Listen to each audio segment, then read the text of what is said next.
Estudio el tiempo que tenemos, y te pedimos, Padre, que al estudiar sobre el reino de Dios en este mundo aprendamos más qué tenemos que hacer nosotros para avanzarlo en nuestra esfera.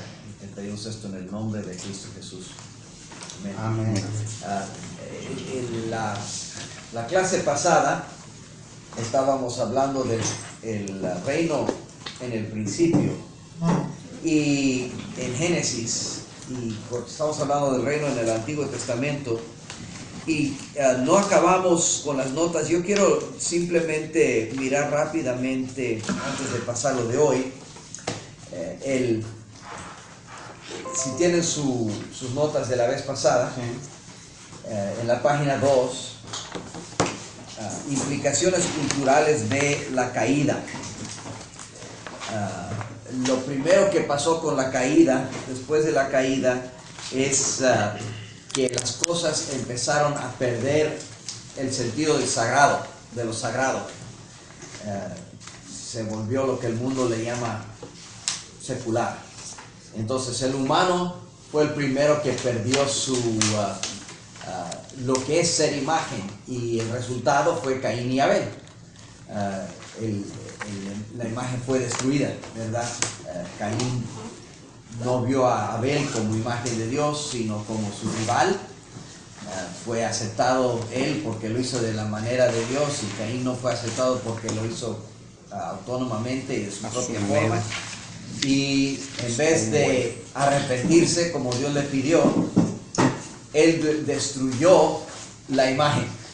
Y es lo que ha pasado desde entonces. Si tú no puedes ganar el argumento por lógica, pues silencias al oponente, ¿verdad? De una forma u otra. Luego se empezaron a construir ciudades. Y una ciudad, yo creo que el estudio que hizo hace años Jacques Ellul sobre la ciudad es un libro que merece ser leído. La ciudad es el fin natural de la sociedad humana, y así nos enseña Apocalipsis, ¿verdad? 21. Pero la ciudad también puede ser no secularizada, no me gusta tanto la palabra, pero profanada. Y lo primero que empezó a hacer Caín, después de matar a su hermano, es formar una ciudad, la que la llamó Enoch, y empezar la formación de una distorsión de la sociedad que Dios quería. Es interesante en Apocalipsis para mí que el final de Apocalipsis presenta dos ciudades, ¿verdad? Una que es la esposa del Cordero, y otra que es la gran ramera. Y en lo externo tienen parecido, ¿verdad? Las dos ciudades son bellas en su descripción externa. Tanto la gran ramera como la Nueva Jerusalén se describen con joyas o con oro, con cosas así. En lo humano, nada más mirando lo físico, una ramera hace lo mismo que hace una esposa, ¿verdad? Tú vas a una prostituta, o espero que no, pero vas a una prostituta y te hace el mismo acto básicamente de lo que tuviste en tu luna de miel si eres casado, pero la diferencia es el motivo. El motivo de la ramera es dinero. Bueno, es engrandecimiento propio, que en el caso de ella se hace por medio de dinero, porque el dinero es poder, y el poder es engrandecimiento propio. Y la Nueva Jerusalén es por base de amor, engrandecimiento del amado, en este caso siendo Jesucristo y Él. Entonces vemos en la ciudad de Enoch eso, y luego empezamos a ver la devaluación del matrimonio. Viene Lamec, y empieza no solo a tener una mujer, pero él tiene a dos, Ada y Sila, la que comienza desde A y se va a la Z, que solo sirve en inglés y español porque el hebreo no tiene la misma orden de alfabeto, pero es bonito. Él quería una mujer que para toda ocasión, de A a Z, ¿verdad? Pero empezó a desacrar el matrimonio, devaluar el matrimonio, y se profanó la cultura. Los hijos de Lamec fueron los que fueron grandes principiantes en tanto la música como la artesanería, como todo lo demás. Eran artesanos, eran músicos, eran agricultores, pero todo desde una posición secular o profana. Tomaron lo que Dios les había mandado en el huerto, el mandato cultural, y en su forma lo empezaron a seguir, pero tomaron esa cultura para ellos y no para el Dios del templo, que es el universo, ¿verdad? Que es Jehová. Y luego hay la redención y la caída de tecnología en los dos ejemplos del arca y de la torre, ¿verdad? En la torre Dios salvó el mundo por medio de tecnología. En el arca, en la torre, el hombre tomó la tecnología y lo quiso usar para hacer todo lo que él quería, y Dios confundió las lenguas. Entonces, en todo esto vemos cómo el hombre trata de profanar el reino, y lo hace usando las mismas cosas que Dios dio para propagar el reino. Dios dio la cultura, sí. ¿El reino se estableció desde el jardín del Edén? El reino, bueno, el rey, como el rey siempre ha sido, y puso al humano como señor o rey sobre la tierra, o virrey, para ponerlo así, sobre la tierra. Entonces, el reino de Dios tiene su primer acción cuando el rey comienza la sociedad. Ahora se estabiliza, cada etapa de la escritura, empieza Dios con un pueblo escogido. En este caso, Adán y Eva eran el pueblo escogido, y les da una tarea, y en esa tarea les da reglamentos, les da ley. Entonces, y les da un pacto, y ellos tienen que desarrollar la tierra debajo de ese pacto. Lo mismo después de que cayó en Babel, después de que cayó en Génesis 5, Dios comenzó de nuevo con Noé, y hizo lo mismo. Le dio leyes de gobernación, de gobernancia humana, de gobierno humano. En ese caso instituyó la pena capital, y dio varias cosas bajo el pacto noéico, y le dijo al hombre: desarrolla la tierra bajo este reglamento. El mandato cultural sigue, y el hombre en cada época fracasa en su... mientras crece el pueblo prometido, hay grupo que profana, y fracasa el hombre en su trabajo, y Dios comienza otra etapa. Después de Babel, Dios llamó de nuevo a otro pueblo prometido, llamó a Abraham, y empezó lo que nosotros llamamos la nación de Israel, lo que siguió bajo Abraham y luego bajo Moisés.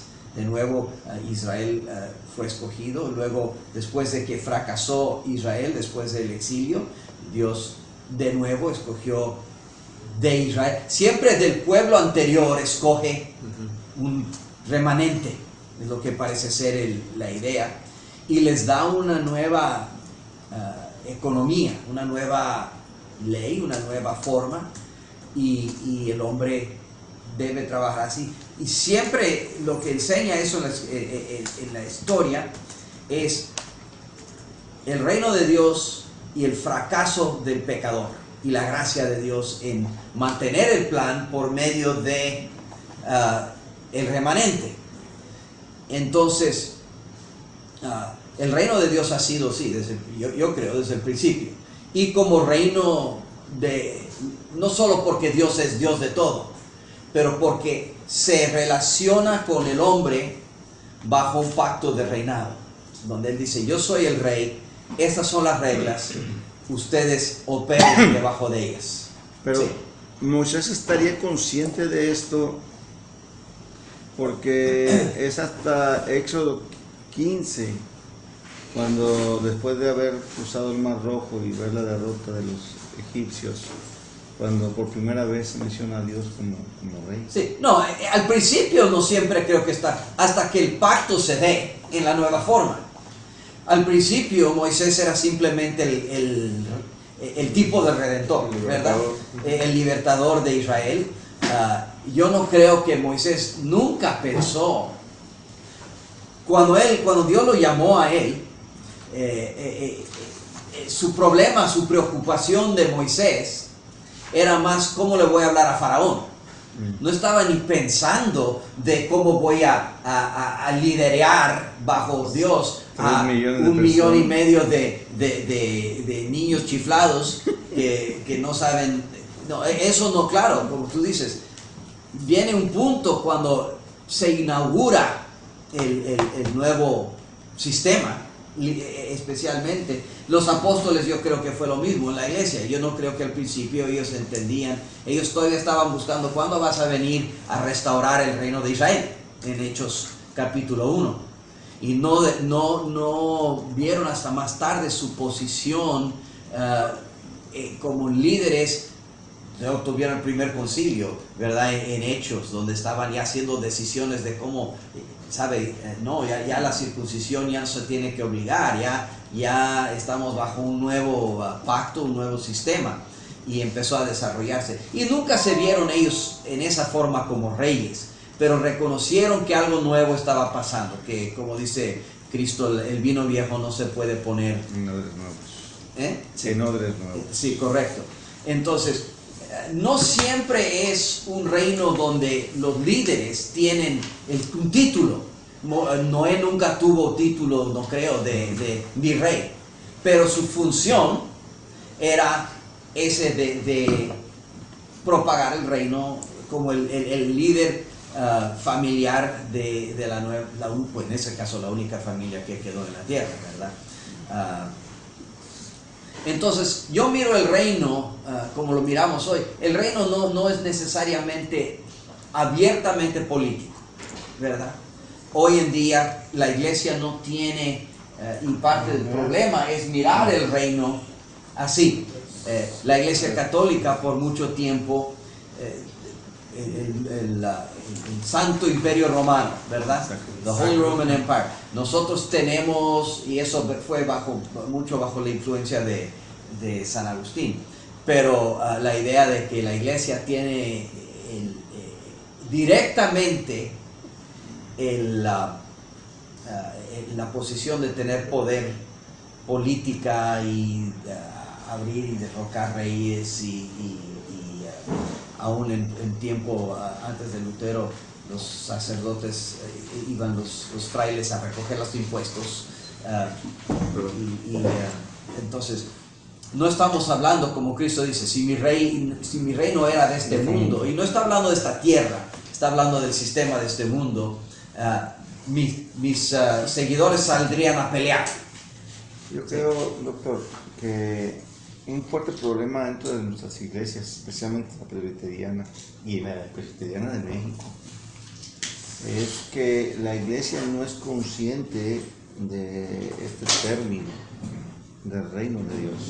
Porque ellos escuchan Mateo y dicen el reino de los cielos y piensan en los cielos. Sí. Y escuchan que cuando nosotros muramos vamos a ir a los cielos. Y entonces ellos piensan que cuando nos muramos vamos a estar en el reino de los cielos. Sí. No pueden concatenar la idea del reino de Dios y con el mundo. Esto es un punto cultural y exegético. El hecho de que Mateo usa el término reino de los cielos, y es el único de los evangelios que lo usa. Marcos y Lucas y Juan no lo usan, ellos usan reino de Dios. La razón es simplemente que Mateo fue escrito primeramente a judíos, y los judíos reemplazaban el nombre de Dios con un sustituto, muchas veces la palabra cielo. Entonces cuando Cristo probablemente en todos los casos, o en casi todos los casos, dijo reino de los cielos. Yo creo que Mateo lo traduce literalmente. Claro que Cristo hablando en arameo o en hebreo y Mateo traduciéndolo al griego, pero la misma Cristo cuando habló en las pasajes paralelas, digo, de Mateo y de Marcos y Lucas, cuando Mateo usa reino de los cielos, Lucas y Marcos usan reino de Dios en el mismo pasaje. Significa primero que los dos términos son idénticos en su significado, y aún más que eso, que uno de los dos está traduciendo literalmente y el otro está traduciendo idiomáticamente. Yo creo que Mateo, hablando a los judíos, estaba traduciendo literalmente, y que Cristo cuando hablaba decía reino de los cielos por convención cultural. Los judíos que lo oían a Cristo sabrían inmediatamente que cuando Cristo decía reino de los cielos, estaba literalmente diciendo reino de Dios. Porque la palabra Dios, la palabra Yahweh no se usaba, se sustituía una palabra secundaria, en este caso cielos, y ellos entenderían reino de Dios. Mateo hablando a los judíos lo traduciría así. Marcos y Lucas escribiendo a grupos gentiles lo traducirían idiomáticamente. ¿Por qué? Porque la palabra cielos en griego es Uranos, y Uranos es uno de los dioses griegos también, y no querrían no querrían confundir a sus audiencias, traducirían dinámicamente reino de Dios. Y en este caso la traducción dinámica expresa para nosotros hoy en día mejor la idea que la traducción literal, que sería reino de los cielos, la que usó Mateo.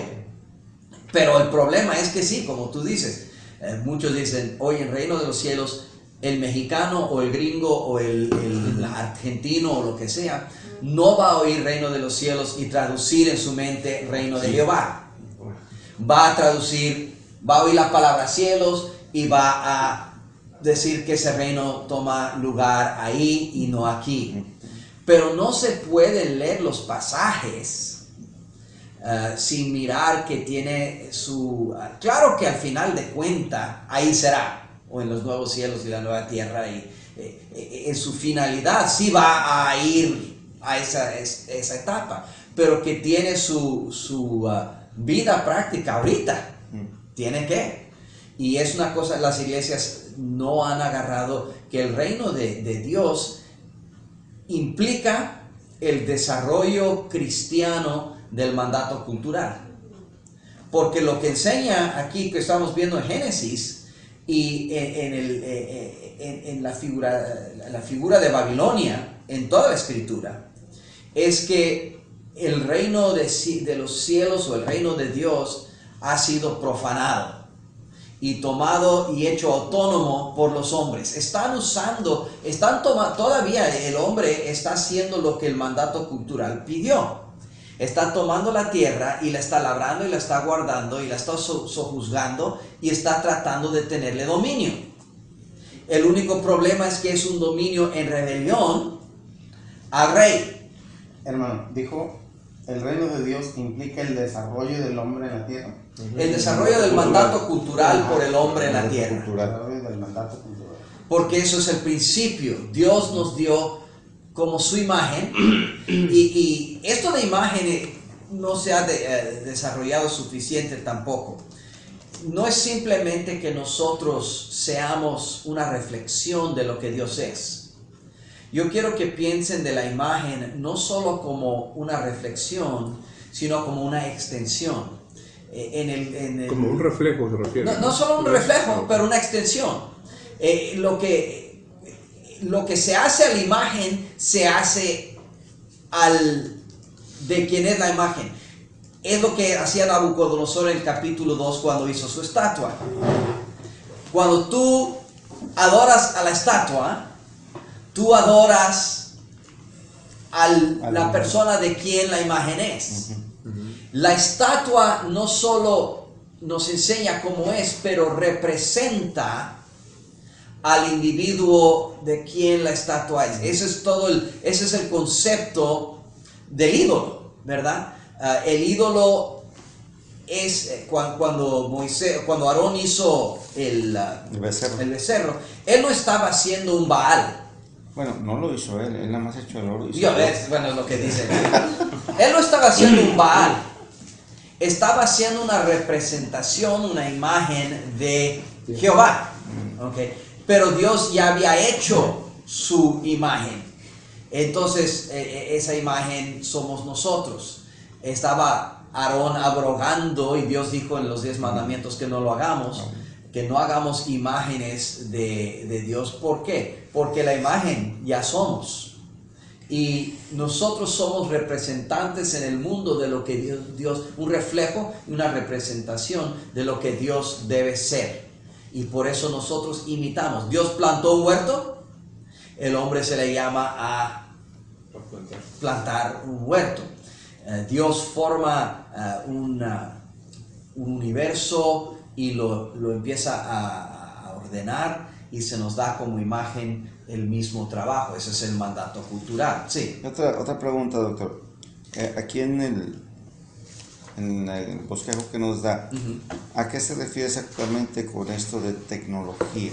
Tecnología es cualquier cosa que se labra para cambiar su forma, para usarla más eficientemente, vamos a decir. El arca es tecnología. Cualquier cosa que... si yo planto con mis dedos una semilla, o si yo agarro un palo y le quito las hojas, eso es primitiva, pero es tecnología, ¿verdad? Es una herramienta que yo estoy labrando y formando, que no vino así en la naturaleza.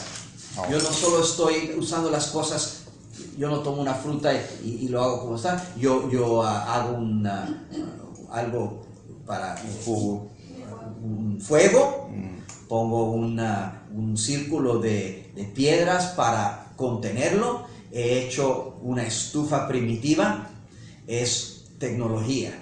Yo no solo estoy tomando las cosas como vienen. Los animales, ahora, hay algunos chimpancés que ya han aprendido o por instinto tomar un palo y quitarle las hojas para picarle a un hormiguero y sacar las hormigas y o con una piedra abrir las nueces, también hacen. Sí, pero en ese caso en el caso de la piedra están usando algo que han visto, pero no lo están labrando.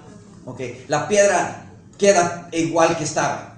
Con el palo le está quitando las ramas, lo están adecuando. Ahí empieza, y entonces uno puede decir que quizá aún en los animales como ese hay el rudimento de una tecnología. Pero la tecnología es adaptar la cosa de su forma original para usarla para una cosa para la cual no fue originalmente diseñado. Y además, en su totalidad casi es una cosa humana, ¿verdad? Como las flechas, los arcos. Flechas, arcos, arca, torre. En el caso, por ejemplo, de Babel, nos habla de nuevas invenciones. Dice, usaron ladrillos en vez de piedras. Okay. Sí, entonces el hombre miró y dijo, esas piedras están pesadas y muy difíciles para formar. Yo voy a tomar. Yo veo que cuando tú mezclas esta arena con agua y luego se endurece, se pone duro, pues lo puedo poner en un molde, lo puedo hacer cuadrado, y yo estoy haciendo tecnología, estoy avanzando con una forma no solo amontonar lo que estuvo, pero ahora lo estoy labrando. Transformado, pues. Sí, involucra transformación de una cosa y en una cosa más útil para algún trabajo específico, y siempre toma pensar de un problema y una solución, ¿verdad? La tecnología siempre mira un problema y dice, ¿Cómo puedo adaptar lo que está alrededor para resolver ese problema? Ahora, siempre la tecnología causa nuevos problemas. Es inevitable que la tecnología que resuelve un problema cause otros. En los días de los carros y las carrozas y los caballos, no tenían ningún problema con los conductores borrachos, porque el caballo no se emborrachaba. Okay. Tú tenías, tú estabas borracho, habías ido a la cantina y llegabas y te metías en tu carroza y pues quizá no llegabas a la casa porque el caballo no sabía dónde iba, pero por lo menos no ibas a chocar y a matar a 3 niños. Luego hicimos tecnología para desplazar al caballo, ¿verdad? Y aún hoy en día decimos de nuestras máquinas tiene 270 caballos de fuerza o cuántos caballos de fuerza, y desplazamos al caballo, pero nueva tecnología causó nuevos problemas. Ahora cuando ya es borracho, ya no, tu caballo está ahí para rescatarte, ahora tu motor tú lo prendes y te vas y le pegas a personas. Ahora están inventando carros que se manejan solos, ¿verdad? Google y varias otras compañías, Tesla. Que se estacionan solos. Sí, no solo se estacionan, pero manejan solos. ¿Okay? Inteligentes. Pero están encontrando que esos tienen sus propios problemas. Y el problema usualmente es el humano. Está ahorita Google teniendo un problema con sus carros que están probando, que dicen ¿debo programar este carro a romper la ley o no? ¿Okay? Y la cosa es esta: el carro se mete en el expressway, todos los otros carros están yendo 10, 15 millas arriba de la velocidad, y tu carro programado sigue la velocidad exacta.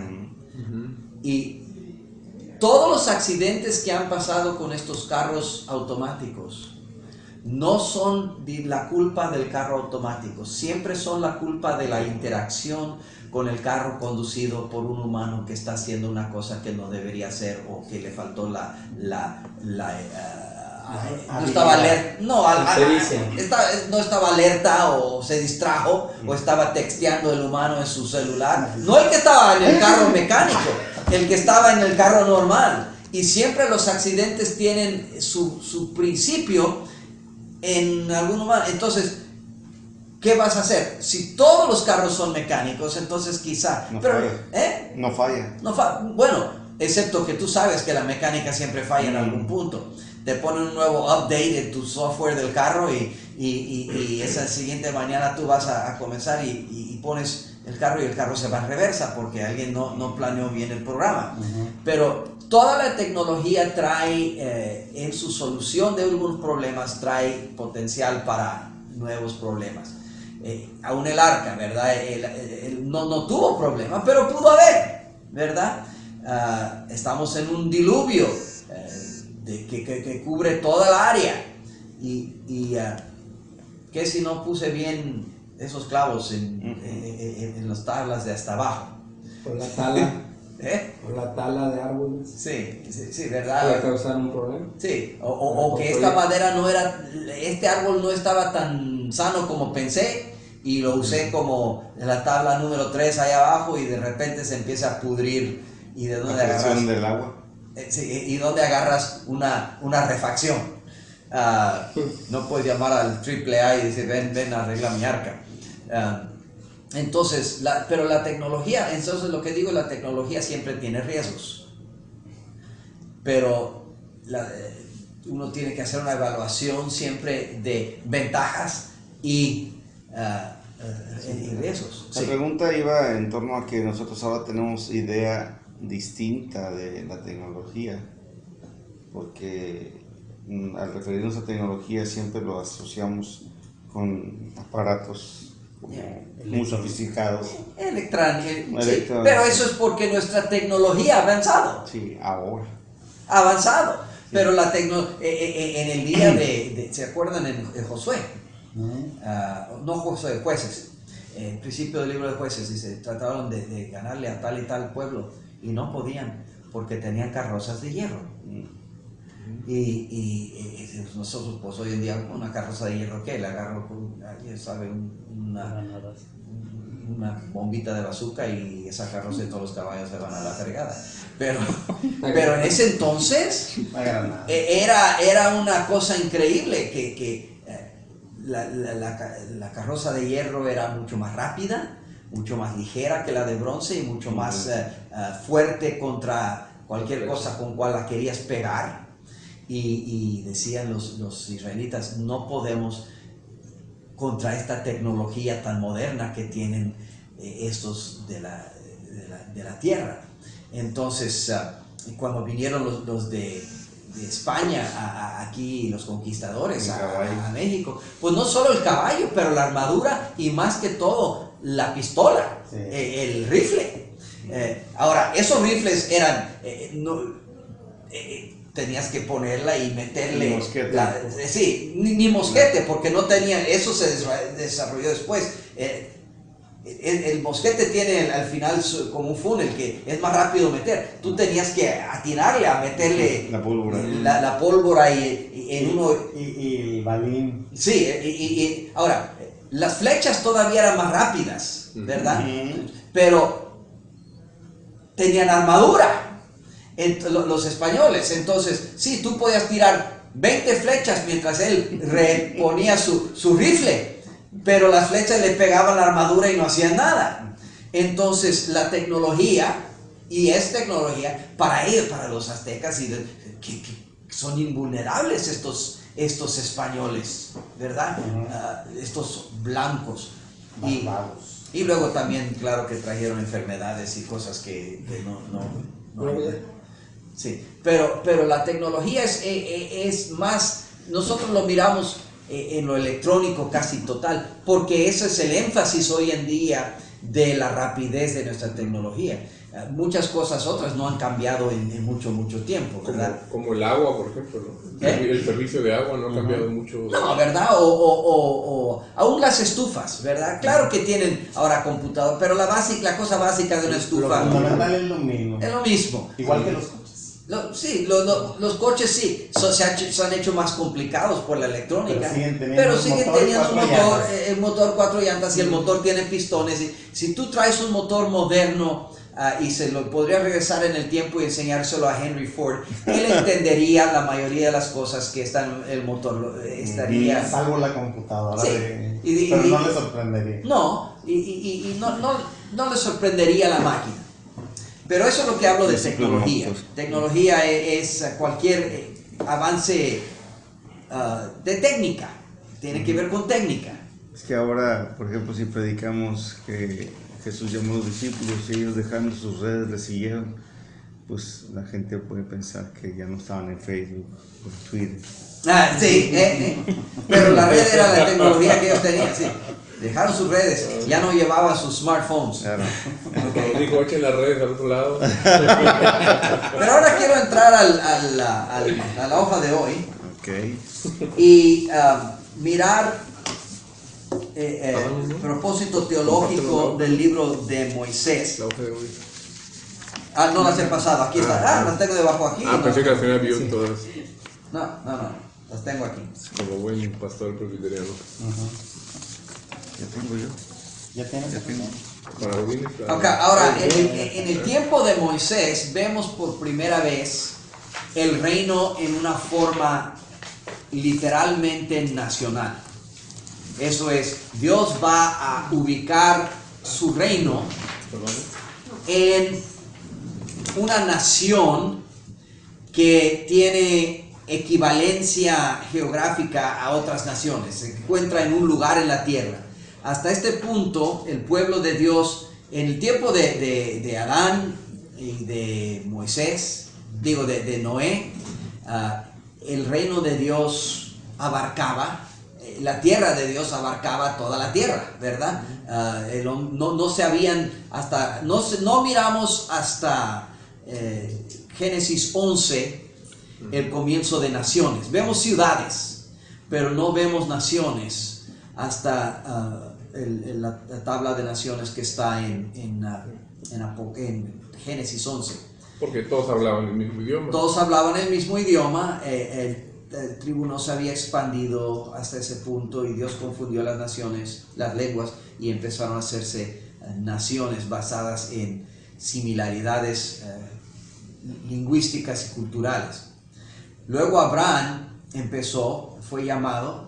En ese entonces ya habían naciones. Vemos en el libro de Job que sus 4 amigos venían de 4 otras naciones, y que Job estaba en su propia Uz, y ese era el tiempo de patriarcas. Abraham empezó también, ya estaba Babilonia, estaba Ur. Entonces él salió de ahí, vino a otra vino a Canaán, pero no era una sola nación, ¿verdad? Eran muchas pequeñas naciones. Tenían ciudades, los reyes tenían naciones centradas en su ciudad. Ahí tengo también un poco de problema en entender desde los conceptos que tenemos hoy. Ajá. Porque la amistad siempre te habla de cercanía. Entonces, ¿cómo Job podía tener esos amigos tan distantes? Ni siquiera podía comunicarse con ellos. Yo creo que en caso de Job, probablemente se desarrolló por medio de comercio. Job tenía una gran cantidad de ganado, y era un hombre rico. Y acuérdense que cuando estamos hablando de la nación, de la tierra prometida, la nación de Israel, y esa área, bueno, ya lo habían, pero esa área, cuando estamos hablando hoy de Israel, estamos hablando de un área que pensamos grande cuando la pensamos en la mente, pero es menos que la distancia de aquí a San Antonio, y menos de la anchura de aquí a la costa. Entonces, estamos hablando lejos solo porque no tenemos carros, tenemos camellos y burros y patas. Entonces, se hacía comercio en esas áreas, y uno desarrollaba a veces personas, cuando decimos sus amigos, habían desarrollado una relación suficientemente fuerte para que ellos vinieran, como nosotros haríamos aún hoy si una persona famosa, vamos a decir, en nuestro lugar, el presidente Obama tiene una relación con X líder de otro país, y esa persona se enferma terriblemente. Quizá el presidente vaya a estar con él. No son amigos íntimos, pero tienen una relación donde pueden hablarse y donde les concierne la salud el uno del otro. Uno ve con los amigos de Job que se quedaron ahí 7 días con él, pero luego cuando empezaron a hablar, lo empezaron a apedrear. La amistad era cercana, pero no íntima, entre los amigos de Job. Y no era una distancia, como digo, incruzable. Era la distancia de aquí a San Antonio, de aquí a pie o a burro, ¿verdad? Sí tomó probablemente una semana para que sus amigos llegaran. Una semana, unos 10 días para que llegaran, porque no estabas solos, venían en caravana probablemente, porque nunca tú no viajabas solo, porque había ladrones y personas así. Una caravana siempre va más lento, porque los niños tienen que ir al baño y toda la cosa que pasa en una situación así. Pero un tema totalmente diferente, pero sí, entiendo. Okay. Pero ahora con el caso de Moisés, tenemos el primer establecimiento de un reino en una nación que el resto del mundo reconocería como nación, ¿verdad? Y fue un periodo solamente, y es una de las cosas que tenemos que mirar, que durante toda la historia de la tierra, el reino de Dios, aún en el Antiguo Testamento, solo tuvo una dimensión geográfica desde el tiempo de Josué hasta el tiempo de de la destrucción del templo y la destrucción de Israel en el año 70. Desde ese punto, y aún en ese caso, solo era el eco, porque Cristo ya había cambiado a la iglesia, al nuevo pacto en los años 30, ¿verdad? Cuando resucitó. Entonces, lo que vemos en Israel desde el 33 hasta Tito venir en 60 es simplemente la final desintegración de lo que había quedado. Pero aquí por un periodo dependiendo cuando tú pones tu fecha del Éxodo, yo lo pongo en 1500 antes de Cristo por ahí, y pero muchos lo ponen en 1200. 1440. Sí. Entonces, dependiendo de tu fecha del Éxodo, tú tienes 1500 años a 1200 años de una nación que representaba aquí en la tierra el reino de Dios. Y el principio se ve en los libros de Moisés, ¿verdad? Y ellos son para enseñar quién es Dios, por qué existía Israel y qué tenía Dios en mente para ellos. Lo que hizo Moisés era darle una identidad como el pueblo de Dios a su rey, al pueblo de Israel. Y estaban basados en un pacto de servidumbre, de que los hijos de Dios los hijos de Israel iban a ser siervos de Dios, y se usa aquí la palabra mitología, no en una forma que dice que un mito es una historia falsa, pero que los libros de Moisés tomaban el mismo papel societario que los mitos de Babilonia hacían en su cultura, ¿verdad? Eran los documentos religiosos que daban la identidad a esa sociedad. Y es interesante porque el Pentateuco tiene piernas en 4 tiempos diferentes. Entonces, cuando uno estudia un libro bíblico, uno quiere preguntar a quién fue escrito y a quién se refiere. Y el Pentateuco primero fue escrito por Moisés, y claro que los hijos de Israel en el tiempo de Moisés y de Josué fueron la audiencia que Moisés tenía intención de alcanzar en su primera parte. Pero el Pentateuco también fue editado, y se puede leer en el libro, ahí lo tengo, de Sailhamer, The Meaning of the Pentateuch, que la edición final del Pentateuco probablemente fue o exílico o postexílico. Un editor agregó lo de la muerte de Moisés y ¿Anacronismos? Hay anacronismos las cuales se ven en el Pentateuco. Nos dice, Moisés lo escribió, pero no quedó en una forma fija hasta después del exilio. Y el editor final tuvo en mente su audiencia, y era una audiencia que había ya tenido 1500 años o 1200 años como nación, y fracasó en el guardar de la ley. Ya habían pasado todos los profetas y todo lo que había pasado, y el Pentateuco, como nosotros lo tenemos, mira al pueblo de Israel desde ese punto, desde el punto de una nación que ya fracasó en guardar el pacto que Dios les dio.